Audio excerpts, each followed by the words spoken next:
ओम गणेशाय नमः। ओम नमो भगवते वासुदेवाय। हरे कृष्णा। नमस्कार भक्तगण, मैं कविता तिवारी आप सभी का आपके चैनल कविता तिवारी में स्वागत करती हूँ। आज हम लोग सुनेंगे भाद्रपद मास के कृष्ण पक्ष में पड़ने वाली एकादशी की पावन कथा। भाद्रपद महीने में 2 एकादशी आती है। जन्माष्टमी के बाद पड़ने वाली एकादशी को अजय एकादशी कहते हैं।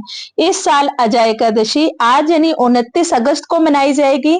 एकादशी व्रत में श्री हरि विष्णु की पूजा आराधना की जाती है और पूजा आराधना करके साधक मनवांछित फल की प्राप्ति करता है। और अगर एकादशी का व्रत रखा जाए और कथा का श्रवण न किया जाए तो व्रत अधूरा माना जाता है। तो आइए श्री हरि विष्णु का स्मरण करते हुए सुनते हैं अजय एकादशी की पावन कथा।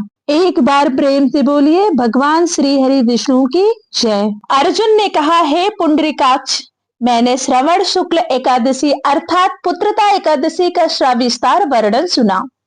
आप कृपा करके मुझे भाद्रपद माह के कृष्ण पक्ष की एकादशी के विषय में बतलाइए। इस एकादशी का क्या नाम है तथा इसके व्रत का क्या विधान है? इसका व्रत करने से किस फल की प्राप्ति होती है?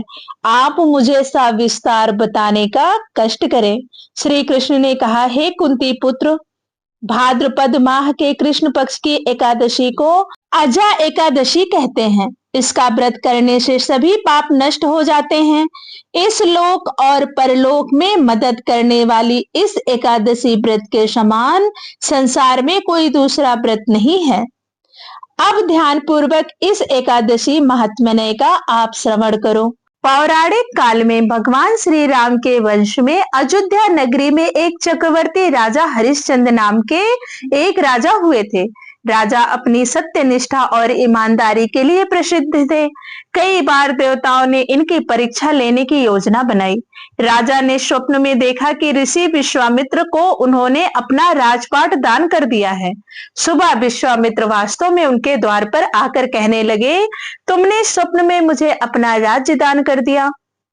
राजा ने सत्यनिष्ठा व्रत का पालन करते हुए संपूर्ण राज्य विश्वामित्र जी को सौंप दिया। अब जब दक्षिणा देने की बारी आई तो गुरु विश्वामित्र ने कहा, आपने तो संपूर्ण राज्य मुझे सौंप दिया है, तो आप दक्षिणा कैसे चुकाएंगे? दान के लिए दक्षिणा चुकाने हेतु राजा हरिश्चंद्र को पूर्व जन्म के कर्म फल के कारण पत्नी, बेटा एवं खुद को बेचना पड़ा।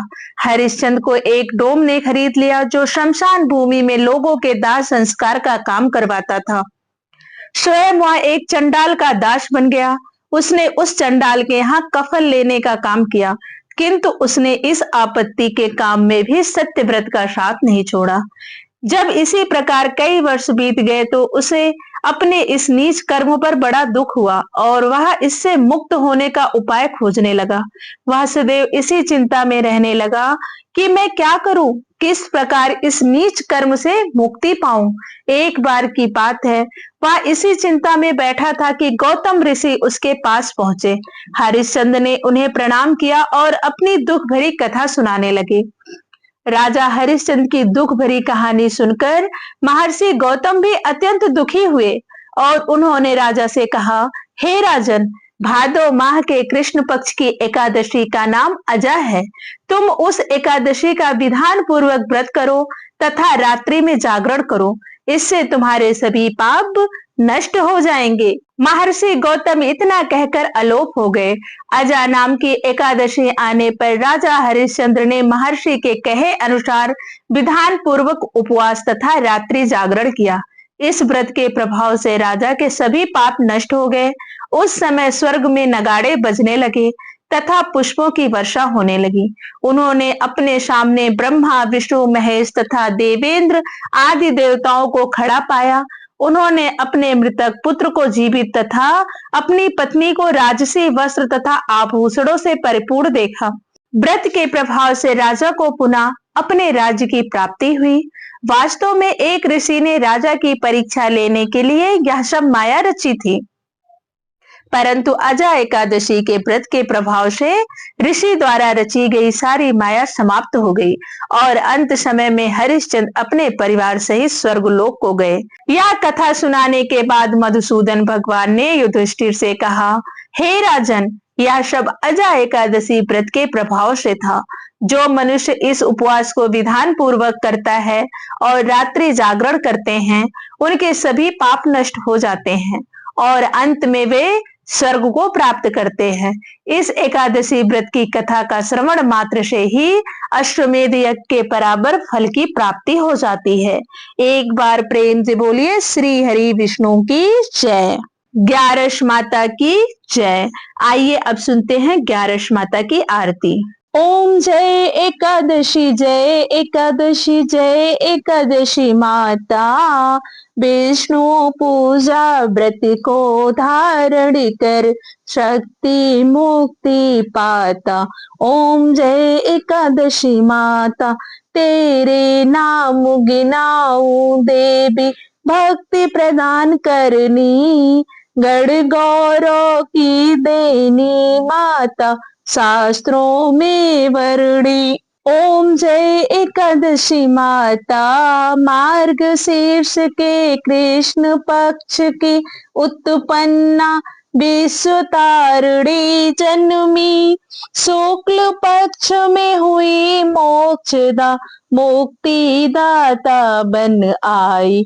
ओम जय एकादशी माता, पौष के कृष्ण पक्ष की सफला नामक है, शुक्ल पक्ष में होए पुत्रदा, आनंद अधिक रहे। ओम जय एकादशी माता, नाम खटतिला माघ मास में कृष्ण पक्ष आवे, शुक्ल पक्ष में जया कहावे, विजय सदा पावे। ओम जय एकादशी माता, विजया फाल्गुन कृष्ण पक्ष में, शुक्ला आमूल की, पाप मोचनी कृष्ण पक्ष में, चैत्र महाबली की। ओम जय एकादशी माता, चैत्र शुक्ल में नाम का मुदा धन देने वाली, नाम बरथुनी कृष्ण पक्ष में, बैसाख माह वाली। ओम जय एकादशी माता, शुक्ल पक्ष में होए मोहिनी, अपरा ज्येष्ठ कृष्ण पक्षी, नाम निर्जला सब सुख करनी, शुक्ल पक्ष रखी। ओम जय एकादशी माता, योगिनी नाम आषाढ़ में जानो, कृष्ण पक्ष करनी, देवशैनी नाम कहायो, शुक्ल पक्ष धरनी। ओम जय एकादशी माता, कामिका श्रवण मास में आवे, कृष्ण पक्ष कहिए, श्रावण शुक्ल होय पवित्रा, आनंद से रहिए। ओम जय एकादशी माता, अजा भाद्रपद कृष्ण पक्ष की परिवर्तनी शुक्ला, इंद्रा अश्विन कृष्ण पक्ष में, व्रत से भव सागर निकला। ओम जय एकादशी माता, पंपा कुशा है शुक्ल पक्ष में, आप हरन हारी, रमा मास कार्तिक में आवे, सुखदायक भारी। ओम जय एकादशी एकादशी माता, देवोत्थनी शुक्ल पक्ष की, दुख नाशक मैया, पावन मास में करो विनती, पार करो नैया। ओम जय एकादशी माता, परमा कृष्ण पक्ष में होती, जन मंगल करनी, शुक्ल मास में होए पद्मिनी, दुख दारिद्र हरनी। ओम जय एकादशी माता, जो कोई आरती एकादशी की भक्त सहित गावे, जन गुरुदिता स्वर्ग कवासनी, सेवा पावे। ओम जय एकादशी एकादशी माता, प्रेम से बोलिए एकादशी माता की जय, ग्यारश माता की जय। श्री हरि विष्णु की जय, लक्ष्मी पति की जय, माँ लक्ष्मी की जय। दोस्तों, याती एकादशी व्रत की पावन कथा और एकादशी माता की आरती। अगर आपको कथा अच्छी लगी हो तो प्लीज वीडियो को लाइक करें, शेयर करें और चैनल को जरूर सब्सक्राइब कर लें ताकि सभी व्रत त्योहारों की कथाएं आपको आसानी से मिल सके। धन्यवाद। राधे राधे। जय माता दी।